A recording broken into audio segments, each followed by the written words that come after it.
Praise Lord. ദൈവനാമത്തിൻ്റെ മഹത്വമുണ്ടാകട്ടെ. എന്നെ കേൾക്കുന്ന എല്ലാ പ്രിയപ്പെട്ടവർക്കും യേശു കർത്താവിൻ്റെ നാമത്തിൽ എൻ്റെ സ്നേഹവന്ദനങ്ങൾ അറിയിക്കുന്നു. കർത്താവിൻ്റെ ഉത്തമ സാക്ഷികളായിട്ട് നമ്മെ ആക്കിയിരിക്കുന്ന സ്ഥാനത്ത്, ആക്കിയിരിക്കുന്ന ഭവനത്തിൽ വിശ്വസ്തയോടെ കർത്താവിനെ സേവിപ്പാൻ ദൈവം നമുക്ക് തരുന്ന കൃപകൾക്കായിട്ട് നമുക്ക് അവനെ സ്തുതിക്കാം. അല്പനേരത്തെ ചിന്തയ്ക്കായിട്ട് റോമർ 6:6 നാം ഇനി പാപത്തിന് അടിമപ്പെടാതെ വണ്ണം പാപശരീരത്തിന് നീക്കം വരേണ്ടതിന് നമ്മുടെ പഴയ മനുഷ്യൻ അവനോടുകൂടെ ക്രൂശിക്കപ്പെട്ടു എന്ന് നാം അറിയുന്നു.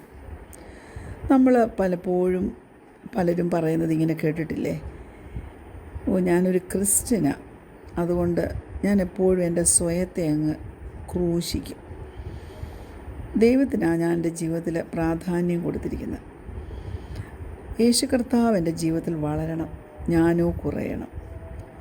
ഞാൻ പറയട്ടെ, ഇതൊക്കെ പറച്ചിലല്ലേ പലപ്പോഴും അവസാനിക്കുന്നത്.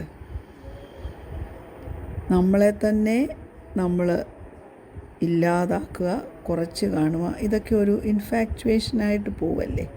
വാസ്തവമായി നമ്മൾ നമ്മെ തന്നെ താഴ്ത്താൻ ശ്രമിക്കാറുണ്ടോ? ദൈവത്തിൻ്റെ വഴിയിൽ കൂടി നാം നടക്കണം. Praise God. ഒരിക്കലും നാം മറ്റുള്ളവർക്കൊരു ഇടർച്ചയായിത്തീരരുത്. ഞാൻ പറയട്ടെ, നാം ഒക്കെ ക്രിസ്ത്യാനിറ്റിയുടെ ആ ബേസിക് മെസ്സേജിനെ നെഗ്ലക്റ്റ് ചെയ്യാറുണ്ട്. എന്തുവാ ആ ബേസിക് മെസ്സേജ്? ഒരു വാക്യം ഞാൻ നിങ്ങളുടെ ശ്രദ്ധയിൽ കൊണ്ടുവരട്ടെ. ഗലാത്യർ 2:20. Galatians chapter 2:20. ഞാൻ ക്രിസ്തുവിനോട് കൂടെ ക്രൂശിക്കപ്പെട്ടിരിക്കുന്നു. ഇനിയും ജീവിക്കുന്നത് ഞാനല്ല, ക്രിസ്തു അത്രേ എന്നിൽ ജീവിക്കുന്നു. ഇപ്പോൾ ഞാൻ ജഡത്തിൽ ജീവിക്കുന്നതോ എന്നെ സ്നേഹിച്ച് എനിക്ക് വേണ്ടി തന്നെത്താൻ ഏൽപ്പിച്ചു കൊടുത്ത ദൈവപുത്രങ്കിലുള്ള വിശ്വാസത്താൽ അത്രേ ജീവിക്കുന്നത്. Praise god. We didn't just die, we were resurrected and made new at the core. ശരിയല്ലേ? റോമാലേഖനം 6:4 വാക്യം എന്താ പറയുന്നത്?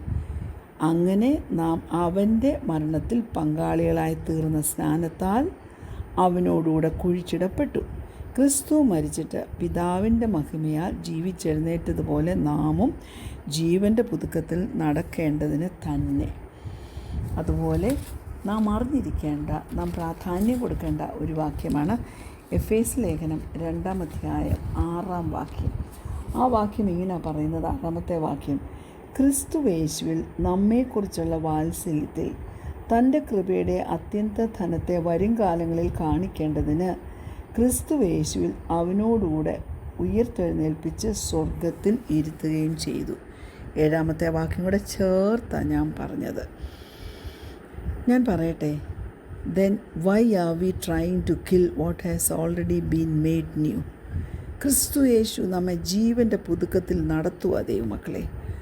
ആ പുതുക്കം നമുക്ക് നമ്മുടെ എല്ലാ മണ്ഡലങ്ങളിലും നാം ആക്കിയിരിക്കുന്ന നിലയിലും നിരയിലും ഒന്ന് വെളിപ്പെടുത്താനായിട്ട് പറ്റുമോ?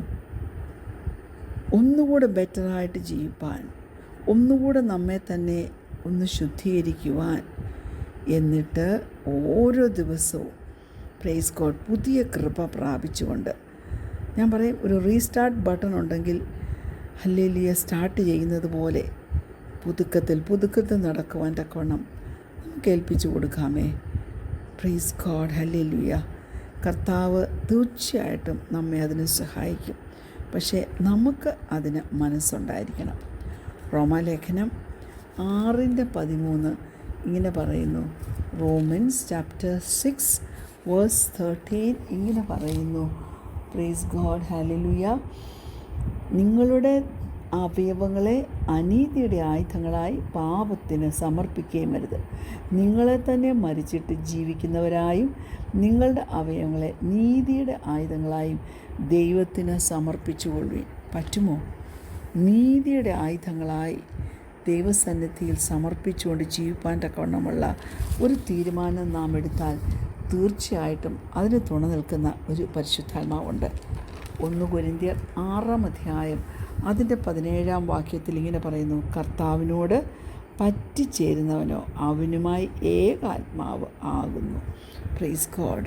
കർത്താവിനോട് പറ്റിച്ചേർന്നുള്ളൊരു ജീവിതം നയിപ്പാൻ നമുക്ക് കഴിയണം കേട്ടോ. കർത്താവ് തീർച്ചയായിട്ടും നമ്മെ എംബ്രേസ് ചെയ്യും. അവന് നമ്മിൽ പ്രസാദമാകും. അതിനുവേണ്ടി നാം ഒന്ന് ഏൽപ്പിച്ചു കൊടുക്കണം. ചിലപ്പോൾ നിങ്ങളിപ്പോൾ ചിന്തിക്കുന്നുണ്ടായിരിക്കും, പറയുന്നതൊക്കെ നല്ല കാര്യമാണ്, പക്ഷെ പിന്നെയും പാപം ചെയ്തു പോകുമല്ലോ. എപ്പോഴും തന്നെ അതിനുള്ള അവസരങ്ങൾ അങ്ങ് ജീവിതത്തിൽ കടന്നു വരുന്നല്ലോ. Price God, hallelujah. ദൈവമക്കളെ, കർത്താവ് നമുക്ക് തന്ന പ്രോമിസസിനെ we have to name it and claim it. അതായത് നമ്മൾ ക്രിസ്തുവിലാണ് ജീവിക്കുന്നത്, നമ്മൾ പുതിയ സൃഷ്ടിയാണ്. അതുകൊണ്ട് നമ്മുടെ ആ പുതിയ ഐഡൻറ്റിറ്റി ഏത് വിധത്തിലാണെങ്കിലും നാം വെളിപ്പെടുത്തി ജീവിക്കണം. Price God, hallelujah. യേശു കർത്താവിൽ നാം അതിനായിട്ട് ആശ്രയിക്കണം. Praise God. നമ്മളൊരു പെക്യൂലിയർ പേഴ്സണാന്ന് പറയണം. A new creation that is like Jesus at the core. Praise God, ഹല്ലേലൂയ. 2 കൊരിന്ത്യർ 5-ാം അധ്യായം അതിൻ്റെ 17-ാം വാക്യം, 2 Corinthians chapter 5 verse 17 ഇങ്ങനെ പറയുന്നു, ഒരുത്തൻ ക്രിസ്തുവിലായാൽ അവൻ പുതിയ സൃഷ്ടിയാകുന്നു, പഴയത് കഴിഞ്ഞുപോയി, ഇതാ അത് പുതുതായി തീർന്നിരിക്കുന്നു. ശരിയല്ലേ ദൈവമക്കളെ ഞാൻ പറഞ്ഞത്?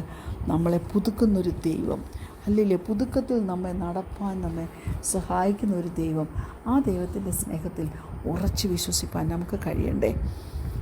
1 യോഹന്നാൻ 4-ാം അധ്യായം അതിൻ്റെ 17-ാം വാക്യം ഇങ്ങനെ പറയുന്നു, ന്യായവിധി ദിവസത്തിൽ നമുക്ക് ധൈര്യമുണ്ടാവാൻ തക്കവണ്ണം ഇതിനാൽ സ്നേഹം നമ്മോട് തികഞ്ഞിരിക്കുന്നു. അവൻ ഇരിക്കുന്നത് പോലെ ഈ ലോകത്തിൽ നാമും ഇരിക്കുന്നു. Praise God.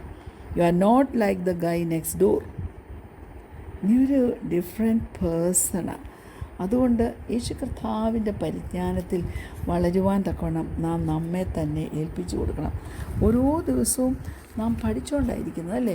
ദൈവത്തിൻ്റെ വചനം ഓരോ ദിവസവും അതിൻ്റെ മർമ്മങ്ങളെ നമുക്ക് വെളിപ്പെടുത്തി തരുമ്പോൾ നാം ഒരു വിശാല ഹൃദയത്തോടെ അതിനെ സ്വീകരിച്ച് അനുസരിക്കുമ്പോൾ അത് നമ്മുടെ ജീവിതത്തിലൊരു ബലമായിട്ട് തീരും. 2 പത്രോസ് 3-ാം അധ്യായം അതിൻ്റെ 18-ാമത്തെ വാക്യം ഇങ്ങനെ പറയുന്നു, കൃപയിലും നമ്മുടെ കർത്താവിൻ്റെ രക്ഷിതാവുമായ യേശു ക്രിസ്തുവിൻ്റെ പരിജ്ഞാനത്തിലും വളരുവീൻ. അവൻ ഇപ്പോഴും എന്നേക്കും മഹത്വം. ആമേൻ, മഹത്വം. ആമേൻ. Praise God. നമ്മുടെ മനസ്സിൽ ചേഞ്ചസ് വേണം. നമ്മുടെ മൈൻഡ് സെറ്റിനകത്തൊക്കെ വ്യത്യാസങ്ങൾ വരണം. ഹല്ലേലൂയ. അതുകൊണ്ട് ഉറപ്പുള്ളവരായി, കുലുങ്ങാത്തവരായി ഓരോ ദിവസവും കർത്താവ് തന്നെ, ഹല്ലേലൂയ, ഡെഫിനറ്റായിട്ട് നമ്മൾ ചില സ്പിരിച്വൽ സർജറികൾ ചെയ്ത് വേണ്ടാത്തതിനെ നമ്മളിൽ നിന്ന് മാറ്റിക്കളഞ്ഞ് ദൈവത്തിൻ്റെ ഇഷ്ടത്തിന് അനുരൂപമായി ജീവിപ്പാൻ തക്കവണ്ണം നമുക്ക് നമ്മളെ തന്നെ സമർപ്പിച്ചു കൊടുക്കാം. ഹല്ലേലൂയ. നമ്മൾ മനസ്സ് പുതുക്കി രൂപാന്തരപ്പെടുവാൻ തക്കവണ്ണം ഏൽപ്പിച്ചു കൊടുക്കണം. ആ പുതുക്കം, ആ രൂപാന്തരം, ഹല്ലേലൂയ, അത് ദൈവത്തിൻ്റെ ഹിതത്തിന് പ്രസാദമാവണ്ണം നമ്മൾ ചെയ്യുമ്പോൾ സ്വർഗത്തിൽ നമുക്ക് വലിയ പ്രതിഫലമുണ്ട് കേട്ടോ. ഹല്ലേലൂയ. റോമാലേഖനം 12-ാം അധ്യായം 2-ാം വാക്യം പറയുന്നു, ഈ ലോകത്തിന് അനുരൂപമാകാതെ നന്മയും പ്രസാദവും പൂർണ്ണതയുമുള്ള ദൈവഹിതമെന്ന് അറിയേണ്ടതിന് മനസ്സ് പുതുക്കി രൂപാന്തരപ്പെടുവീൻ. പ്രൈസ് ഗോഡ്, ഹല്ലേലൂയ. ഞാൻ പറയട്ടെ, സോഫ്റ്റ്വെയർ ഡൗൺലോഡ്സ്, ഹല്ലേലൂയ. ഓർക്കണേ, spiritual hardware itself. Praise God, ഹല്ലേലൂയ. അതൊക്കെ ബ്രാൻഡ് ന്യൂ ആൻഡ് ഡിസൈൻഡായിട്ടാണ് ഇരിക്കുന്നത്, to operate with the latest soul software. Praise God. പുതുക്കത്തിൽ ആ സിൻഫുൾ നേച്ചർ എല്ലാം നമ്മിൽ നിന്ന് മാറിപ്പോണം. ദൈവത്തിന് പ്രസാദമാവണ്ണം ജീവിപ്പാൻ തക്കവണ്ണം ഏൽപ്പിച്ചു കൊടുക്കുമ്പോഴുണ്ടല്ലോ കർത്താവ് നമ്മിൽ പ്രസാദിക്കും. റോമാലേഖനം 6-ാം അധ്യായം അതിൻ്റെ 17-ാമത്തെ വാക്യം ഇങ്ങനെയാണ് പറയുന്നത്, എന്നാൽ നിങ്ങൾ പാപത്തിൻ്റെ ദാസന്മാരായിരുന്നുവെങ്കിൽ നിങ്ങളെ പഠിപ്പിച്ച ഉപദേശ രൂപത്തെ ഹൃദയപൂർവ്വം അനുസരിച്ച്. 18 പറയുന്നു, പാപത്തിൽ നിന്ന് സ്വാതന്ത്ര്യം ലഭിച്ച് നീതിക്ക് ദാസന്മാരായി തീർന്നതുകൊണ്ട് ദൈവത്തിന് സ്തോത്രം. ദൈവമക്കളെ, നീതിക്ക് ദാസന്മാരായി ജീവിച്ച് ദൈവത്തെ പ്രസാദിപ്പിച്ചുകൊണ്ട് മുന്നോട്ട് പോകാൻ തക്കവണ്ണം ഹല്ലേലൂയ ഒരു ബ്രാൻഡ് ന്യൂ ലൈഫിൻ്റെ ഉടമസ്ഥരായി ജീവിച്ച് എറ്റേണൽ ലൈഫ് അവിടെ എത്തിച്ചേരാൻ തക്കവണ്ണം. Eternal life is Christ life, അല്ലേ? ആ ജീവിതത്തിൽ എത്തിച്ചേരുവാൻ തക്കവണ്ണം നമ്മെ ഓരോരുത്തരെയും സ്വർഗത്തിലെ ദൈവം സഹായിക്കട്ടെ. ഒരിക്കലും നിത്യജീവൻ നമുക്ക് നഷ്ടപ്പെടുവാൻ ഇടയാകരുത് കേട്ടോ. ഹല്ലേലൂയ. അതിനുവേണ്ടി രക്ഷ, ഹല്ലേലൂയ, നഷ്ടപ്പെടുത്താതെ കൊണ്ട് ജീവിപ്പാൻ ദൈവസന്നിധിയിൽ ഏൽപ്പിച്ചു കൊടുക്കുക. അങ്ങനെ ക്രിസ്തുവിൽ റിലാക്സ് ചെയ്തുകൊണ്ട് ഒരു ജീവൻ നയിപ്പാൻ്റെ കൊണ്ട് നിങ്ങളെ ഓരോരുത്തരെയും ദൈവം സഹായിക്കട്ടെ. കണ്ണുകളടയ്ക്കാൻ പ്രാർത്ഥിക്കാം. നല്ല കർത്താവേ, നിന്നിൽ റെസ്റ്റ് ചെയ്യുവാൻ നീ ഞങ്ങളെ സഹായിക്കണമേ. ഞങ്ങളുടെ എല്ലാ ആവശ്യങ്ങളെയും നീ ഞങ്ങൾക്ക് വേണ്ടി ചെയ്തു തരുമാറാകണമേ. ദൈവത്തെ കൂടുതൽ അറിയുവാൻ തക്കവണ്ണമുള്ളൊരു വിശപ്പ് ഞങ്ങൾക്ക് തരണമേ. യേശുവിനെക്കുറിച്ചുള്ളൊരു ദാഹം ഞങ്ങൾക്ക് തരണമേ. ക്രിസ്തുവിൽ തികഞ്ഞവരായി, ഒന്നിനും കുറവില്ലാത്തവരായി ഞങ്ങൾ ജീവിപ്പാൻ ഞങ്ങളെ ഓരോരുത്തരെയും സഹായിക്കുമാറാകണമെന്ന് പ്രാർത്ഥിക്കുന്ന പ്രാർത്ഥനയുടെ സ്തോത്രം യേശുവിൻ്റെ നാമത്തിൽ തന്നെ. ആമേൻ. Praise the lord. God bless you all.